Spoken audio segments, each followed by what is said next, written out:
సర్వకాల జ్ఞానం అంటే త్రిశూలధారుడైన ఆ పరమాత్ముడు పరమశివుడు త్రికాల జ్ఞానాన్ని వినిపించడానికి ఈ భూమిపైకి కలియుగ సంగమయుగంలో ఆయన ఆత్మిక స్టేజ్లో ఒక వృద్ధ మానవుని శరీరంలో ప్రవేశము జరుగుతుంది. అప్పుడు ఆ యొక్క తండ్రి ఆత్మల తండ్రితో పాటు ఈ జగత్తుకే తండ్రి అయిన శంకరుడు మౌనాన్ని వహిస్తాడు. నాన్న, మౌనం అంటే భౌతికానికి కాదు. ఇక్కడ మౌనం అనేది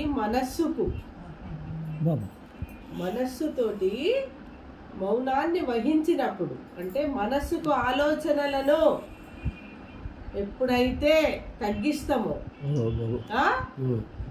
అదే నిజమైన మౌన వ్రతం. మొట్టమొదలు మౌన వ్రతాన్ని ఆచరించింది ఎవరంటే సాక్షాత్ శంకరుడు. ఆ మౌన వ్రతాన్ని ఆచరించినప్పుడు తన మనస్సు అనేది చాలా పరిశుద్ధమైపోతుంది.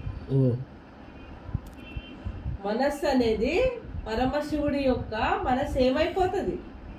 చాలా పరిశుద్ధమైపోతుంది.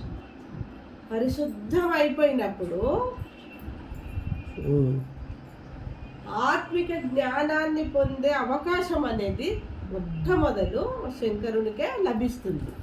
పరమాత్ముడి యొక్క అపూర్వమైనటువంటి, అనంతమైనటువంటి, శుద్ధమైనటువంటి ఆత్మిక జ్ఞానం అనేది సాక్షాత్తు శంకరుడు ఏం చేయడం జరుగుతుందో నాన్న, ఈ కలియుగ సంగమ యుగంలో ఆ పరమశివుడు ఆ పరంధామం నుంచి మన కోసము, విశ్వమందరి కోసము, విశ్వానికి వచ్చినప్పుడు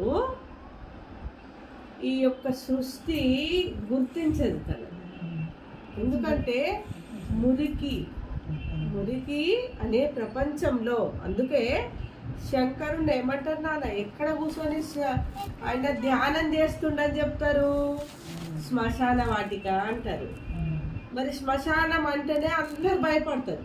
ఎందుకంటే అక్కడ ఈ దేహాన్ని ఏం చేస్తారు? దేహ కలేవరాలను